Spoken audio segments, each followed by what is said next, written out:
What's good? What's good? What's good? Welcome to the People Station, Choice FM 92.1. I am your host, Tolu Talk, although like Deo like Yinka Omokay, but you can call me Tolupe for short. And I am welcoming you to the show today. Today is my birthday. You're welcome. Come on to celebrate with me on this awesome day, Tolupe Day, June 11th. It is International Tolupe Day. Definitely please enjoy this day by giving to others and just enjoying and basking in it yourself. And if nobody has said it to you yet, welcome to Gemini season, the season that never ends, because it truly is always Gemini season. We want to start off the show today. There's haters in our midst. We want to start off the show today kind of jumping into a sensitive topic like we have before when we talked about Sean Combs and Cassie. Michael Rainey Jr., the star of Power Book 2 Ghost, was basically sexually assaulted on a live stream Twitch show called Ty James Twitch live stream. If you look at the video, you see him there talking, and he's just being, I guess, himself. There's a young girl there that's about chest height to him who's facing the camera. And you see an older person, woman, girl, I don't know how old she is, coming to the screen, like all up on his shoulder, in his face, and gropes him. And you can see him respond to it, trying to get away from it, looking around for help. Nobody does that except the host steps in. And you can tell that the host is stepping in, kind of trying to acclimate him to the situation or calm him down. And I just want to start off by saying it is not okay. Consent goes for everyone, whether you are however you identify, however old you are, whatever gender you are, whatever station in life that you sit in. You do not have the right, no one has the right to put their hands on you without your welcoming of it, without your consent to it. No one has the right, even if you're a celebrity, that does not mean that your body is not your own and you get to get touched. That is absolutely not okay. And I know that this is a subject that is something that it's kind of been talked about more when it comes to men in this space. I happen to also personally know other men who have been sexually assaulted in their life, and it's not something that is talked about frequently. People feel emasculated. They feel like their sexuality is called into question if they're not okay with it, or if, depending on who the violator of themselves may be. And according to People Magazine, really quickly, on June 9th, the Power Book 2 Ghost star 23 appeared on the Ty James Twitch live stream and was grabbed inappropriately by James's sister. So the person in the video grabbing him is the sister of the host, in a moment on camera during the live stream that later eventually circulated. In a statement to People, the representative for Rainey Jr. said he is deeply saddened and shocked by the events that occurred during the Ty James live stream this past weekend, and he is processing what happens and doesn't entirely know how to feel about it. Now, that last piece, that doesn't entirely know how to feel about it, is very commonplace for male identifying or masculine identifying people who find themselves in these positions, right? You're supposed to, by society standards or old school societal standards, be okay with it. You're not a man if you complain about it. Actually, the host of the show, Ty James, his first reaction to this when the news came out was to ask why he was complaining. Like, what's wrong with him? Why he got something to say about it? What's the problem? Until backlash came, and then he later came out and basically said that it wasn't okay, and whatever legal action, my little sister was completely wrong and out of line. What she did was very inappropriate and unacceptable. I'm truly embarrassed and disgusted by her actions. I completely respect whatever direction Michael wants to go in with his situation. After watching the clip, I was completely taken aback by what she had done. Truthfully, when I watched the clip, I was taken aback by it. And I don't know how many of you have seen this clip online. It takes boldness and audacity and a certain level of disrespect for someone's personal space to say that, it doesn't matter. You can grab them. You can do whatever you want. Now, that's also rhetoric that we've heard before from, unfortunately, our former president of this country who also has had numerous charges in this space. Ladies and gentlemen, keep your hands to yourself. Keep your hands to yourself. If somebody doesn't want to be touched, don't touch them. Don't try to look for a signal. Oh, they smiled at me. She smirked. He winked. I took that to mean it was okay to pull his pants down. Like, I don't understand why we're leaping timelines with our interpretation of people's interactions with us. Sometimes somebody is just being nice to you. It does not mean that they're flirting with you. Sometimes somebody is just complimenting you. It does not mean that they want you. Sometimes people are just nice people. It does not mean anything other than they're just a nice person. I know that at one point, of course, with my hat of being the lead of My Brother's Keeper in Wake County, we hosted a workshop some time ago, and we named it Chivalry Is It Dead? And shout out to MBK Durham. We hosted the workshop at their Boys and Young Men Summit some years ago. And the conversation that we kind of brought forth at the workshop was, at the time, there was a video circulating online about a young woman who worked at McDonald's. And a customer came in, and it was a complaint over straws, I believe.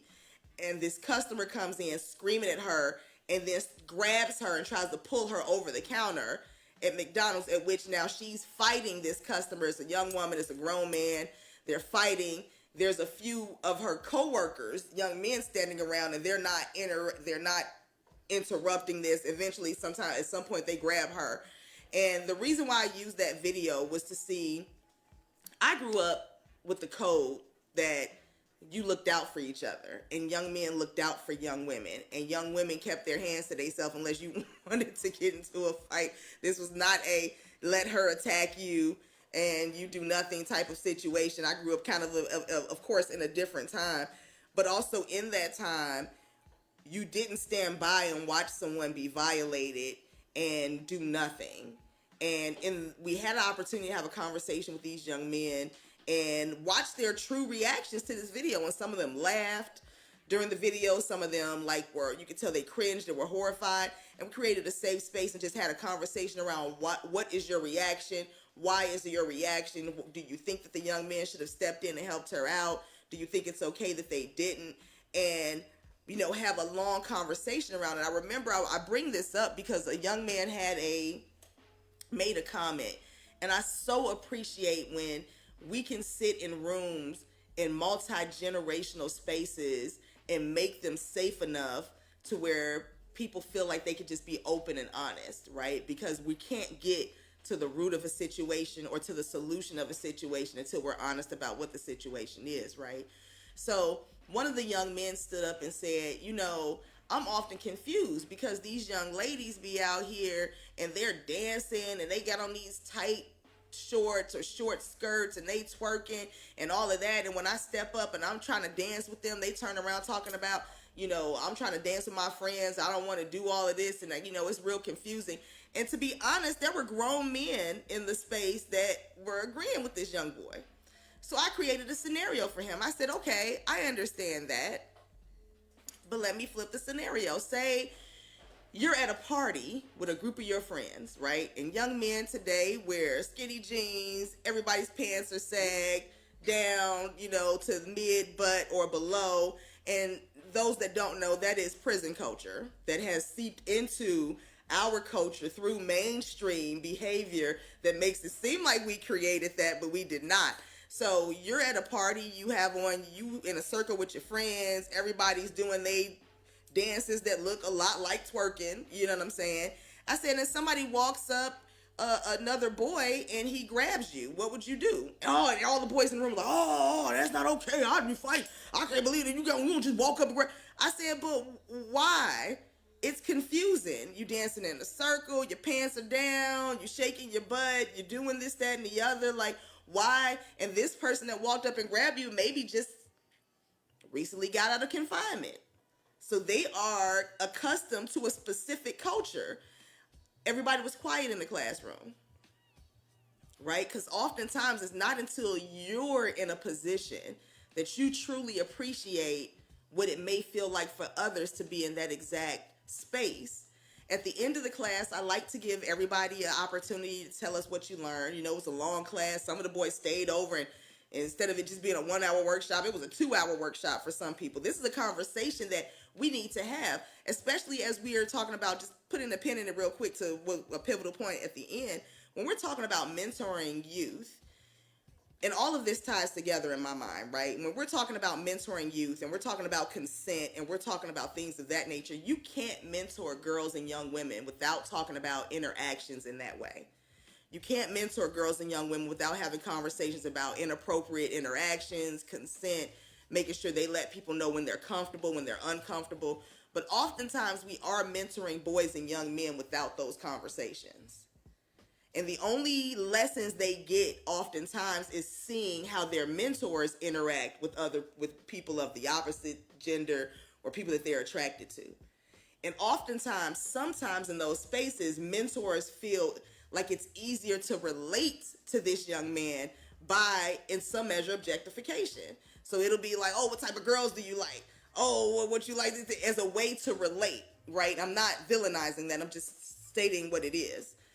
If we're not having these conversations with boys and young men, and I know that this story is about a young woman doing it also, because I'm stating that this goes for everyone.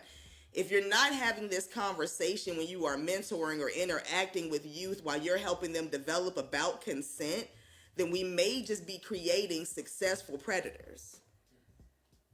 We may be creating people who are doctors and lawyers and major music producers and doing a whole bunch of amazing things, but we're not building that moral compass. And we're seeing more and more, to me, of that happening in society when on a live stream, camera rolling, this woman felt okay to walk up and grope this young man without his, like, I don't think he would have consented to it in general, but to do it and be so bold to not just do this violating act, but to do it where everybody can see you and think that there will be no repercussions for that. So, fellas, if you've ever been in this position, understand that that is not okay. Sexual assault, sexual harassment is not okay. You too can be a victim.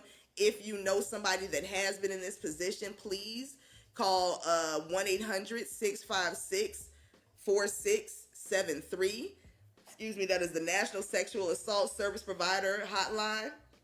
That's 1-800-656-6473. If you are in a position, please get out. But also, if you want to talk about it, have you had this situation happen to you? Do you think he was overreacting because he should have just let it happen? Do you think that she was wrong for doing it? Give us a call. Call in the station. 1-800-872-9210 or 252-937-7400. Again, call in the show. 919-872-9210 or 252-937-7400. Let us know your thoughts on this story, because it seems, I'm going to say it seems, it's as old as time that people don't know how to respect each other's boundaries. This is not a new thing that we're seeing, but what I do want to make sure that we are doing is providing solutions, regardless of who the victim of this is, that it is not okay. You do have safe space. You don't have to accept it. If you're a male, it doesn't make you less of a man or less masculine because you don't want this person touching on you in a way that you didn't invite. It's violating regardless. It doesn't matter if you're a celebrity. It doesn't matter how much money you have. It doesn't matter. It just doesn't matter. If you don't want somebody touching you, you have every right to say no. And that's just that on that. All right. So we're going to take a quick break and be right back. The People Station, Choice FM 92.1. I'm with your host, Tolupe Omokay. Welcome back to the show, The People Station, Choice FM 92.1. Again, I am your host, Tolupe, and it is my birthday. Woo! Yes, you're welcome. And you are welcome to also, if you want to send me some money, you can cash at me, $right pocket. RIGHTPOCKET. That's all I'm saying. I'm only going to say it once. Okay, if you love me, show it in the form that folds. All right, real quick, back to something serious. Everybody calm down. Have you heard of Project 2025? If you have not heard of Project 2025, Please research this. Really quick before we jump into that, April Collins, thank you. She said she totally agreed 1,000% with what we were talking about on the last show. Thank you for your comments. We will read them live on the air. Project 2025, also known as the Presidential Transition Project, is a collection of conservative policy proposals from the Heritage Foundation to reshape the U.S. federal government in the event of a Republican victory in the 2024 presidential elections. Established in 2022, the project aims to recruit tens of thousands of conservatives to the District of Columbia to replace existing federal civil servants whom the Republicans characterize as part of the deep state, meaning they can't be trusted. And to further the objective of the next Republican president, it adopts the maximalist version of the unitary executive theory, a disputed interpretation of Article 2 of the Constitution of the United States, I know I'm saying a lot, which asserts that the president has absolute power over the executive branch upon inauguration. Let's marinate with that really quickly, all right? And I want to break that down to you what that means. It is basically saying that the president can become a dictator at the moment of being sworn in. And if they are recruiting tens of thousands of conservatives to go to the District of Columbia to replace existing federal civil servants, then that means that they are stacking their own deck. We already know, and you can do the research on this yourself, that a lot of white nationalists and white supremacists, that is internalized and externalized. When I say externalized white supremacy, I mean people that wear it on their skin.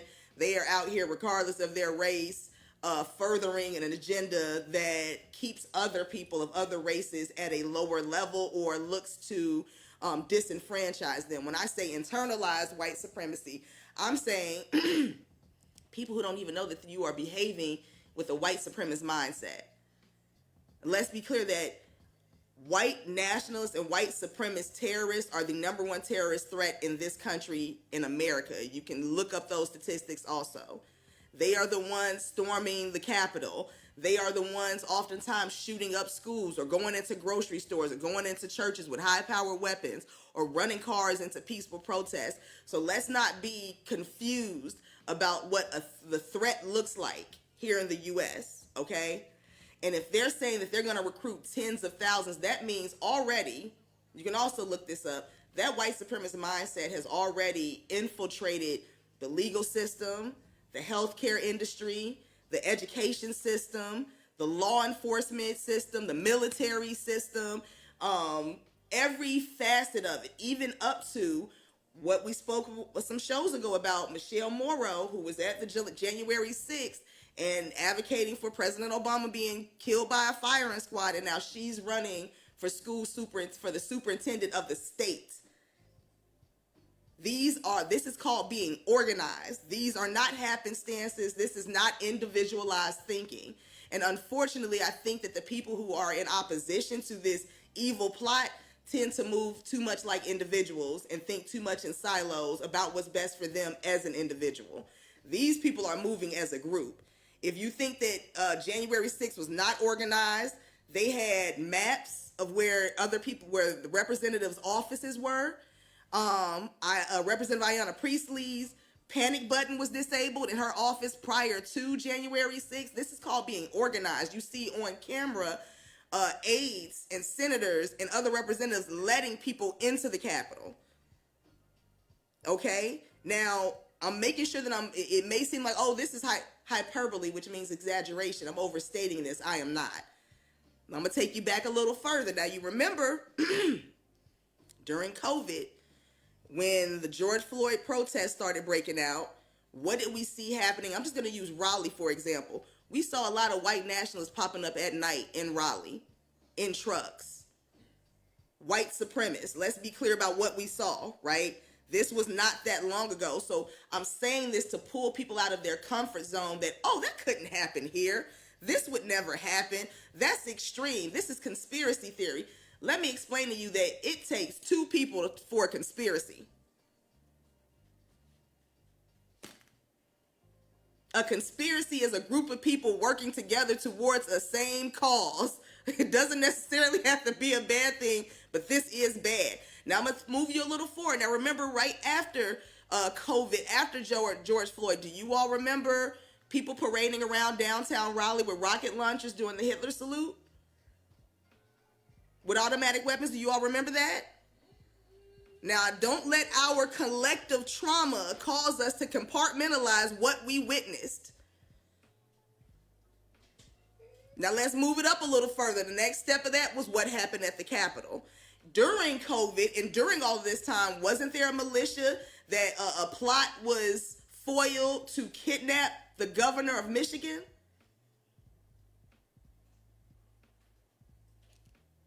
Like, I'm pausing with this so that you get the full weight that none of this is new.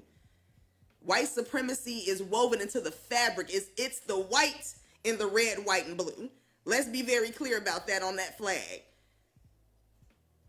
It has not gone away. Some of it has hidden into the system. And unfortunately, in my opinion, when Barack Obama ran for president, some people started crawling out of their skin. And then when he won the presidential election, the way the White House and that seat for president has been treated ever since, they might as well have treated it like a segregated swimming pool that a Negro stuck his toe in, and now they got to pour acid in it, clean it, and fill it with cement. Project 2025 is talking about slashing funds for the Department of Justice, dismantling the FBI and Homeland Security, sharply reducing environmental and climate change regulations in favor of fossil fuel production, eliminating the Department of Commerce, ending the independent and federal agencies such as the Federal Communications Commission, the FCC, and the Federal Trade Commission, the FTC. This is a takeover. When I talk about what's at stake in this election, I'm talking about democracy of this country, of this American, we can call it an experiment at this point. That is truly what is at stake here. And I'm not sitting here excited, jumping, clicking my heels to vote for anyone. But what I do know is that a vote of sitting on your couch and not going to vote, or a throwaway vote, or listening to 50 Cent or any other hip hop artist that think they know something and are saying that they don't know who they're voting for, they're leading you astray. And that is called a plant, ladies and gentlemen, a plant. People in our community that do not function for the benefit and the betterment of the community. And they also often seem like very cool people. Something else that you can look up is COINTELPRO, the counterintelligence program. The history of that program is the infiltration of organizations looking to create equity or create justice for specific groups of people. And the point of it is to infiltrate it, to dismantle it. The first FBI agent, the first black FBI agent, was brought in and trained so that he could infiltrate Marcus Garvey's organization. This is how far back this goes, right? And this is not, we're not talking about race no more. We're talking about a frequency of people, because trust, this Project 2024 is not just talking about putting black folks over here, Hispanic folks over there. We're talking about undesirables, and they don't care what those people look like. This should be a concerning state, I think, for everyone, that there is a plan in place if somebody gets elected who is willing to go along with this. My extra concern is if there's a plan in place in the event, now Project 2025 is in the event of the election of a Republican president. My concern is, what is their plan if a Republican does not get elected? We saw what happened on January 6th. We see this man encouraging, he said somebody would commit suicide over not voting for him. This is recent. It feels like we're in the twilight zone, ladies and gentlemen. We are not. And we don't have the luxury of checking out. I know that's the easy thing to do. And I sometimes sprinkle some of the culture into this conversation in the radio show while I'm trying to talk about serious issues to lighten the load a little bit. But we can't be distracted by the Kendrick Lamar and Drake beef. We can't be distracted by Chris Brown and Quavo or whoever beefing and saying something about so-and-so. And we're quick to be distracted by it because what we're facing is heavy. But people died before us to make this lift, and we can't drop the ball now. Now, not now that we have so many more privileges as a race, as a country, as a people than people used to have, and they did more with less, in my opinion. These are just Tolupe's opinions. You can take them, you can throw them away, you can say that I'm wrong. That's your opinion. You have the right to be wrong. I'm trying to lighten the load on it, but this is not a laughing matter. This is not a drill. This is serious. Look, stop and pace through history. There is a documentary on Netflix now called The Sixth. Remind yourself of the direction this country can very easily go in. And then ask yourself, if it does make a hard turn to the wrong, are you ready? This is not a scare tactic. It's just the truth. Like, we're seeing evidence of disruption. And we just have to be mindful that November is not very long away. And I am, to be honest, very concerned about what the outcome of the election is going to be one way or the other. That's just the truth of it. And I don't even want to go out on a laughing note. What I want to go out on is, producer, pull up some Cell Therapy by Goody Mob. Oh my goodness. We're going to send y'all into the break thinking, right? This ain't a show that's teaching anybody what to think. My goal is to maybe talk about how we think. How do we come together and think around some things? How do we collaborate? How do we create a more sustained society? How do we make sure that even though it may be boring, it may be stressful, it may be traumatic, how do we stay engaged? Because the people truly are the power. And when the people disengage, everything is over. When the people are too busy knowing TikTok dances, then you know who running for office in your city. Everything is over. And let's not act like we don't have time, because people spend 8 hours watching Risa Tisa. You got time to research who's running on the ballot and what they stand for in your community. Let's make sure we're doing it. That's all I'm saying. So I'm going to read a little more of this while we get ready to pass you into the song in the break. Okay? The Project 2025 urges government to explicitly reject abortion as health care and eliminate the Affordable Care Act coverage of emergency contraception. These are all the things that it is slashing. Terminating diversity, equity, and inclusion, getting rid of affirmative action, discriminating, getting rid of protections that protect communities from being discriminated against based on sexuality or gender identity. Y'all, everybody's involved in this. We need all hands on deck. It doesn't matter if you're excited about who's running. It doesn't matter if you're saying you don't like all of their policies. Then maybe it's time to come together with what the agenda is. Maybe it's time to come together to be accountable and hold the people accountable that we're electing. And that starts locally. All right? Now I'm going to send y'all off to think a little bit about that with some therapy, with some Cell Therapy from Goody Mob. What's good? We are back, the People Station, Choice FM 92.1. I wanted us to go out with a song to kind of marinate on what we're talking about here, because this is heavy. But the responsibility of being a voter, of being a citizen that participates in the process is not a light one. It's not a light one. And it's worth us paying attention to. It's worth us making sure that we are doing our part to protect what we call and what we hope to hold as sacred, because it can always get worse. Let's be very clear about that. And in that same vein, I want to go ahead and invite every candidate that's running for office under the sound of my voice to come on the show. I want to invite every candidate running, whether you are running in Raleigh, whether you're running in Cary, Greenville, Durham, anywhere in between. If you can hear my voice and this is broadcast in your community, you are welcome to come on the show if you are running for an elected position and want to talk about the issues. please, I invite this audience, please come prepared to educate the audience on what your role does, what your hopes are, what you think the issues are, where you think that maybe if you are an incumbent, meaning a person already holding a position, what have some of your shortcomings been? Because let's be clear, no politician is perfect. But what we can do is start to build a country where we communicate better. Because I'm trying to figure out, as I look around, when did America become the country it fought a revolutionary war to get away from in the 1800s?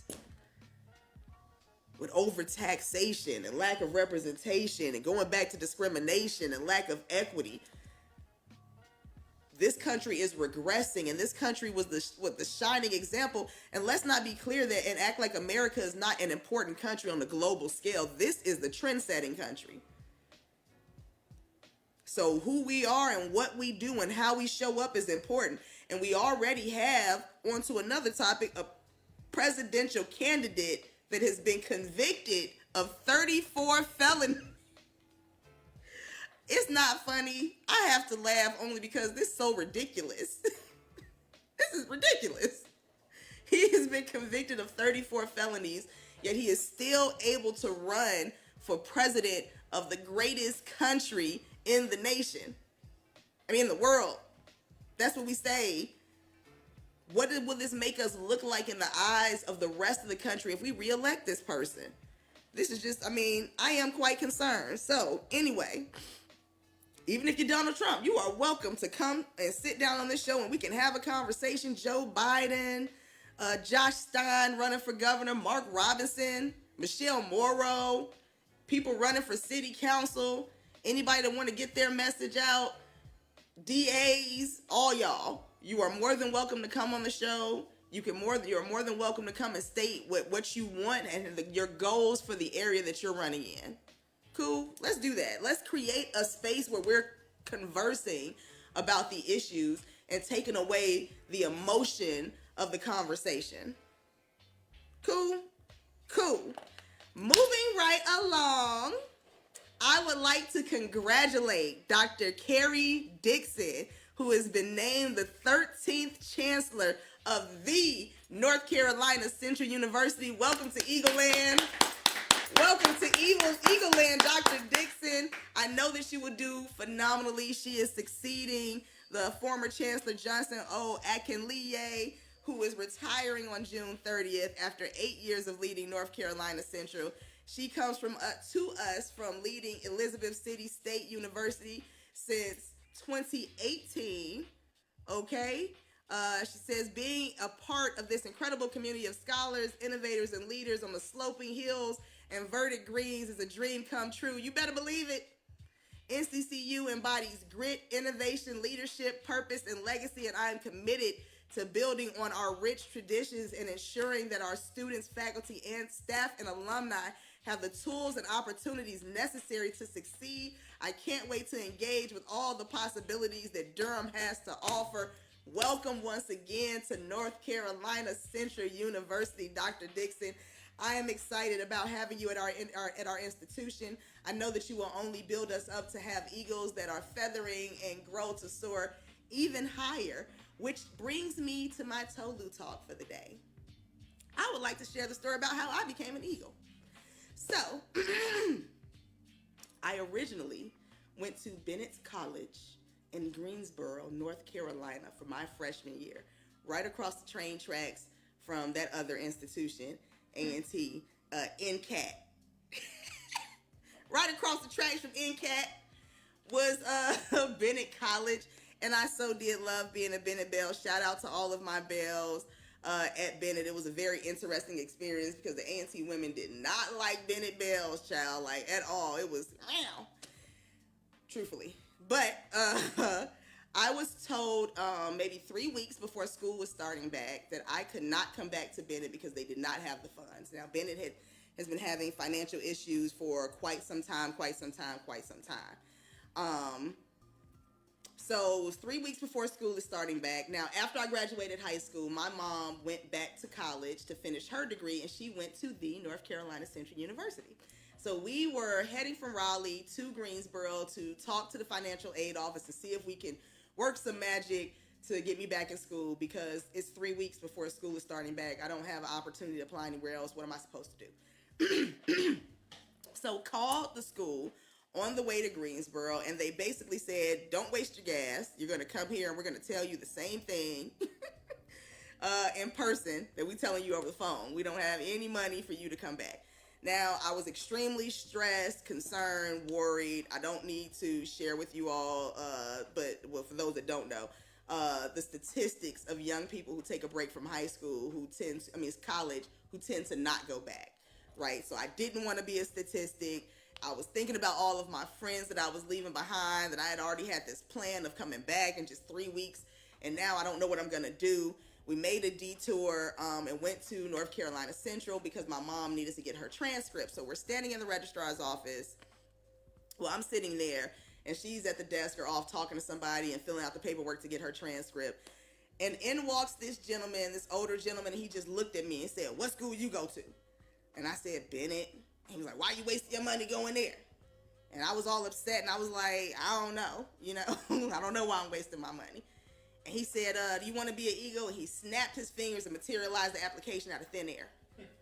And he said, would you like to be an Eagle? And I said, okay. And I filled out the application because, just, 30 minutes ago or so, I was told that I couldn't go back to college because they didn't have the funds for me. And I'm sitting here, I don't really have any other options, and I'm stunned because he just did a magic trick right before my eyes. So I feel like I might need to fill out this application. So I fill out the application to Central. He said, I'll get you in the brand new dorms, and I'll get you the full meal plan. If you want to be an Eagle, we don't have much time, but I'll make it happen for you because you look like a young person that needs an opportunity. And I said, I do. And I filled out the form for him, and he just walked out the office. Now, it stunned me because he came in out of nowhere, talked to me, engaged with me, and then left. Like he came in there with no other goal but to change my life.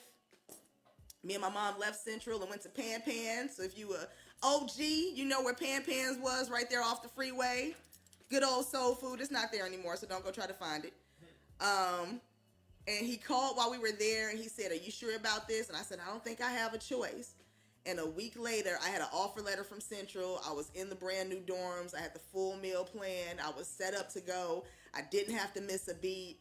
I enjoyed being an Eagle. That man was Mr. Lawson, the school photographer and longtime alumni and employee.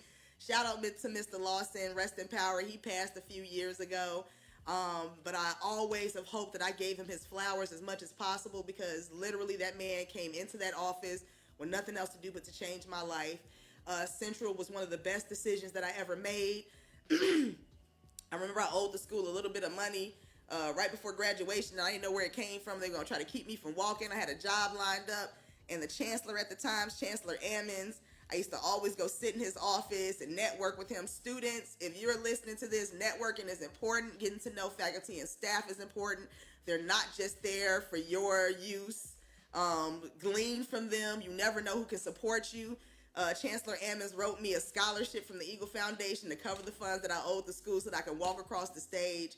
Central has consistently been a great choice of mine. I am forever an Eagle. I will always rep Eagle pride. I am grateful that we're continuing that beautiful, wonderful legacy by welcoming Dr. Dixon as our 13th chancellor. And I just look forward to more to come from North Carolina Central, which has led me to go on to do great things and help other people. And it's truly, truly a ripple. So if you're under the sound of my voice and you have a young person graduating high school and you're looking for a phenomenal institution to send them to matriculate, please consider North Carolina Central University. It's the best, it's the baddest college in the South. And you can quote me on that. So thank you for listening to us on the show today. Again, if you have any questions or comments, you can always call in at 919-872-9210 or 252-937-7400. I am your host, Tolupe. Again, it is International Tolupe Day, so go and celebrate it with the people that you love. You're welcome once again. Do something fun and also ridiculous for me and the People Station, Choice FM 92.1. Peace. See you next time. We taking over like and what? Wake Forest. Gas now has Choice. Gas me up. Choice FM.